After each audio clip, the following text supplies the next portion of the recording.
It sound right, boy. Another episode live, the bulk truth. Roy Schulte, welcome to your show. How are you, brother? I'm doing good, Steve. And make sure You it sound you right. don't look like you're in an exotic place. You're kind of dimmed and looks like a hotel room. It's a hotel room in the middle of the night. It's 2 o'clock in the morning, but the show must go on, right? No matter where we are. I mean, you've done shows from your truck, you've done shows on the road, and so do I. So things are hot in Texas and the states at the moment. Things are heating up with CADARO, is it not? That's right. The heat's here and things are getting very busy. Yeah. So the title of today's show is What is the Inventory Truth? How confident are you in your inventory each day? And so we got a graphic here for those that are watching. So this is interesting. I didn't really think about it this way, but materials show up, they're delivered to the plant before processing. And that's when your blind spot starts to appear with the material as it moves through the plant.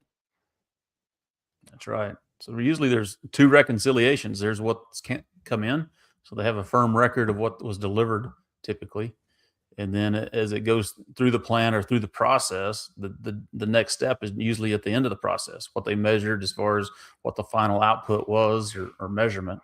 And so along the way, there's always a lack of visibility and uncertainty as far as what's occurring to get to the end of this to the end step, and then how frequently they can reconcile that end step. In some cases, it's end of quarter, end of month, end of week. Generally, it's not a known number until sometime into the future. Yeah, and so there's, in this graphic, it's highlighting there's about 4 departments that are impacted by this lack of clarity in how the materials are moving through the plant.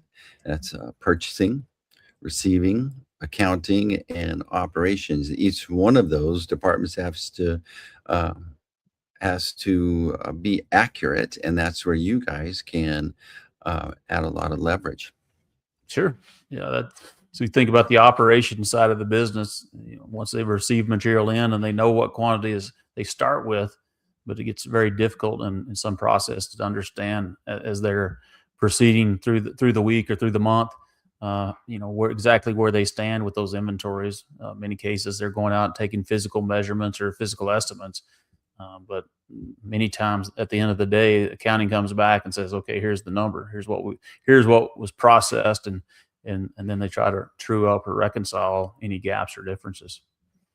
So it means that the input from operations is they're doing their best guess on some sort of document or spreadsheet. Same purchasing, we purchased this amount, but is that the same amount that's going out the other side? Receiving needs to be accountable, and so everybody they're working with data, trying to do good work, but it's still a little bit in working in some fog.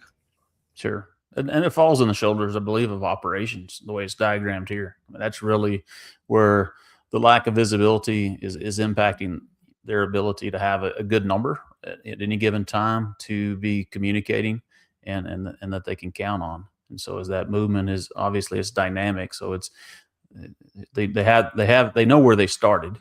There's always a question of where are we at today, and ideally, instead of having manual steps and processes where they're making physical measurements or estimates, the ideal way is having measurements that then they could have on a dashboard and know precisely where they're at or close to where they're at each day or each hour or each moment to know what's going on. So when they get to the end, there's really no surprise. It's just the final reconciliation. That's insane. So you got here that you validate the movement. So there's a scale ticket where the material comes in, is weighed, and added into inventory. But I really didn't think of it this way, but there's a measurement in the movement. That material is moving or flowing through the department and in various ways. And so the CADARO process adds visibility, accurate visibility in real time as it does. Sure.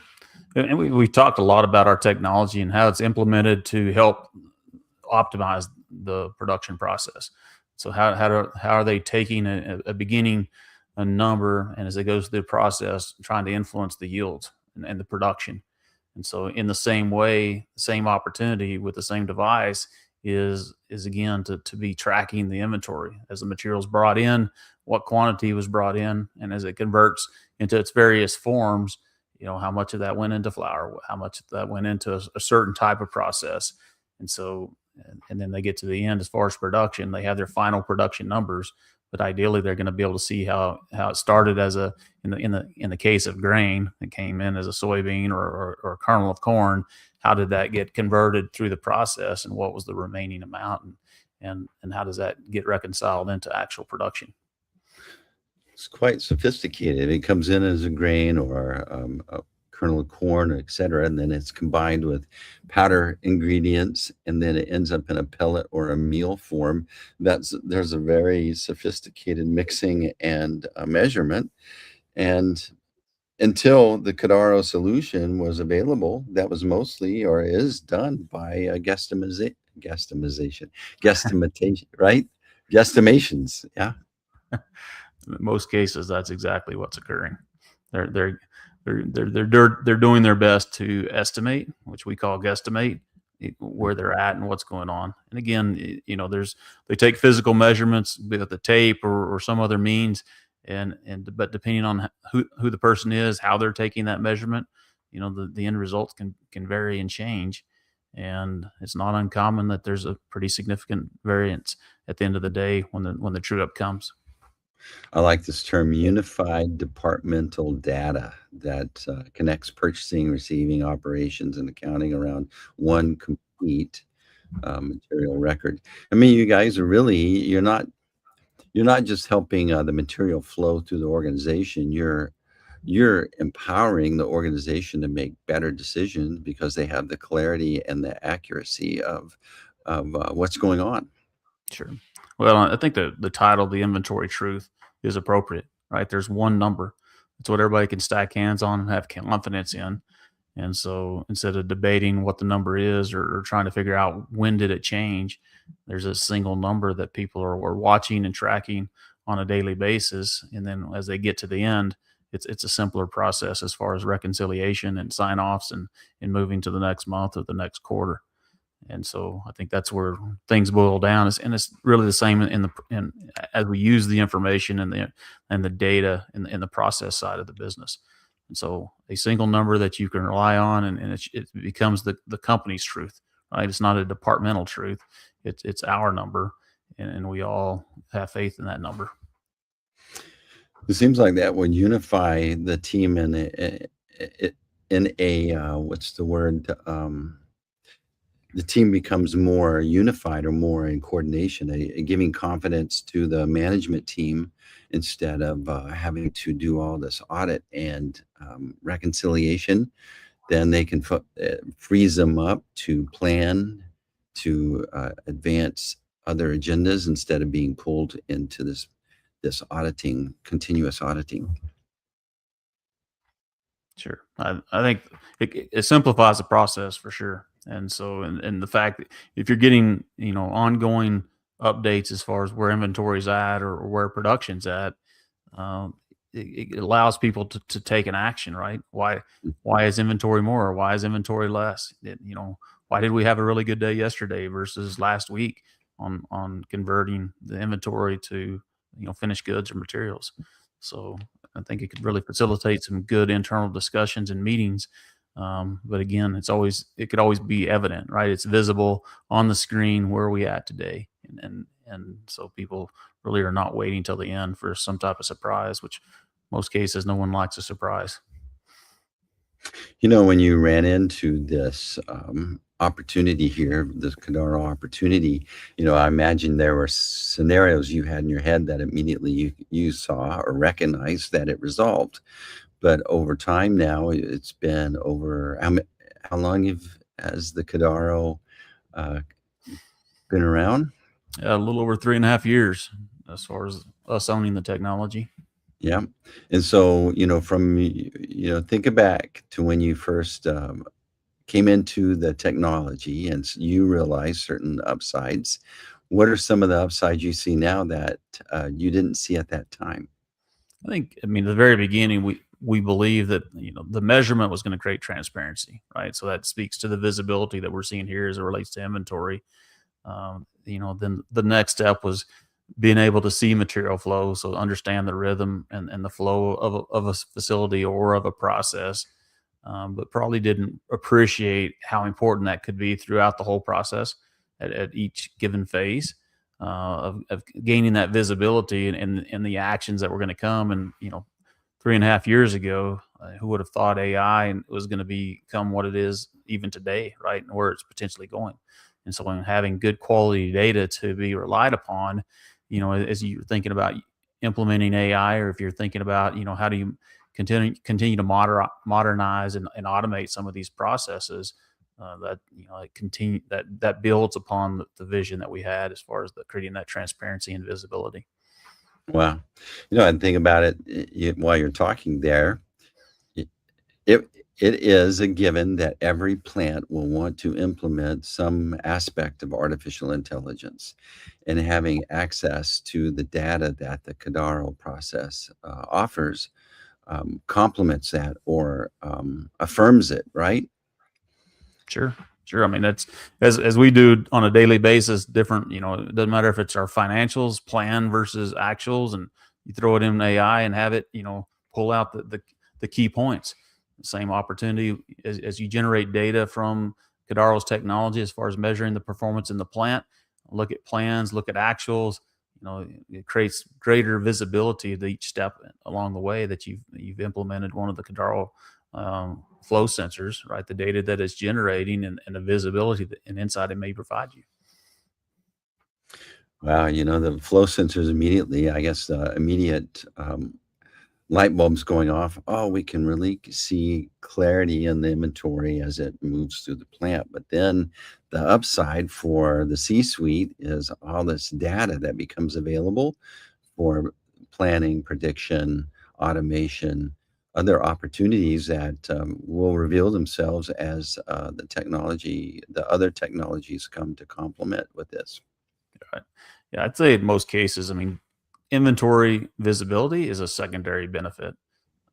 Generally, we're implementing the technology to optimize the process and production and improve yields and bottom lines and margin.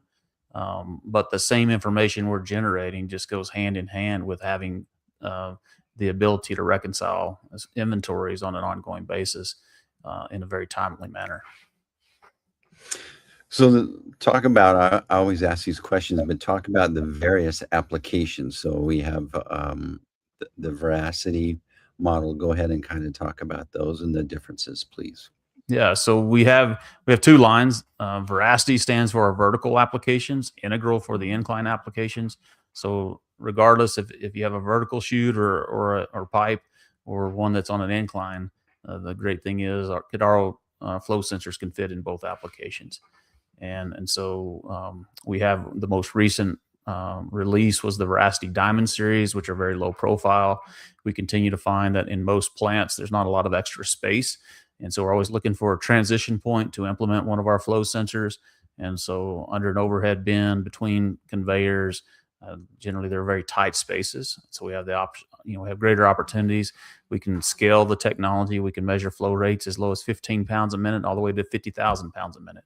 And so it's very versatile as far as the breadth of applications. For abrasive materials, we have lined units versus unlined. So we have the line units have ceramic liners, but they're produced out of 304 stainless steel, so they're very durable. Um, and then the difference between the just handling grains or dry aggregates versus powders, typically as far as the angle of installation or the pitch that the materials passing over may change slightly, right? Just to be more applicable to the material that we're measuring. So very versatile, very broad spectrum. I mean, it's the same technology, same controls, same application, and that's generally what sets us apart, maybe from other options. Is instead of being so niche that it's just a certain volume or certain size or certain application, the Cadaro flow sensors can be very broad. And then they fit in these tight places. You guys have designed these to where it doesn't require major retrofitting. That's correct. So the fact that it fits in tight spaces, I was in plants last week that looking at way belts, very big applications. So they're quite significant in size, and the amazing thing to do the same job. There's just a 12 by 12, a 12 by 12 chute right above the way belt. So we actually could put one in right above them. We weren't taking up, less than 12 inches for clearance. I think that box is like a 30-inch wide box. And so to do the same job, I mean, it's very small and very simple for the customer to install and have a redundant system to really verify what their way belts have been doing and address some of the challenges they've had with daily calibrations. I think one of the most impressive things about the CADARO flow sensors is how quickly they can be installed and in operation. That's correct. So we've had installations that took in 30 minutes, we were bolted on and we were measuring. And so normally, I mean, it's minutes to hours. It's not days and weeks and months. I mean, it's fairly simple relative to some of the alternatives. And then the overall cost of the implementation is generally dramatically less than some of the alternatives that people have been faced with. And that's been helpful, is just moving projects faster. So previously, they were trying to fit bigger numbers into a CapEx budget and approval. And as they learned about CADARO and our implementations, in some cases, they were able to move the needle very quickly. And in cases, they're looking to have a unit produced, shipped, and installed in a 30-day time period, which is very quick. Yeah, and so there are several ways to invest in these. Why don't you cover those? Yeah. So for those that are looking for a CapEx, they want to outright purchase, own. So we have an option that they can purchase the sensors and have a perpetual use license. And so there's no ongoing subscriptions. So that's generally what fits for corporations that are looking to CapEx a project. But we have other customers that are looking just to really understand how it works. And there's always the question, right? Will it measure? Will it work for my facility? And we have what we call a CADARO Complete. So it's the CADARO Complete's a full subscription. We own everything. They're just utilizing it on a year-to-year basis. And so that moves the needle very quickly as far as them being able to approve it as an OpEx expense and start getting that payback almost instantly.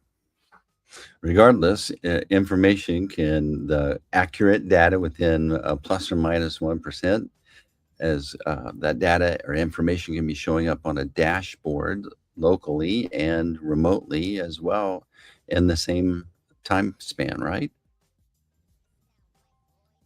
Oh, we got muted there, Royce. Sorry about that. Looks like you, can I unmute you? Yeah. How about now? There we go. Yeah, so that, that data that data can show immediately on a dashboard, both locally and remotely. Yes. So with CADARO information can be integrated. So if a customer already has an on-site PLC or on-site integration, so they can integrate the information into their existing dashboards.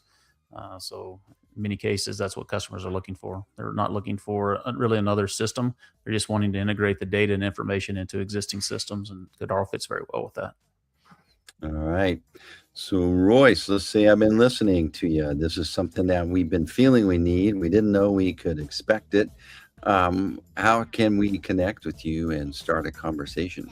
Yeah, so the website's a good place to start. Go into the website. You can get more information about CADARO. There's a place that you can schedule a meeting. And so there's on the website, I think there's a site review meeting link. It's in our schedule. And then there's the phone number, so you can reach out directly to CADARO and start the conversations. All right. And we have that sexy CADARO QR code. Everybody, they want on their t-shirts. They want them on their mug. No, not really, but it's helpful. Just scan that QR code. It takes you to the right places, and you can start a conversation with Royce, get a proposal done, and get that process going on internally. Yep. Any last words, Royce? No, thanks for getting up early, getting up late, whatever it is, and Yeah. making the show go forwards. The show must go on. It's the Bulk Truth with Roy Schulte, CADARO, their flow sensors, accurate data, clarity, and there's big upsides for all these plants with product moving through them. All right, Royce, we'll see you next week on the Bulk Truth. Thanks, Steve. And that's a wrap.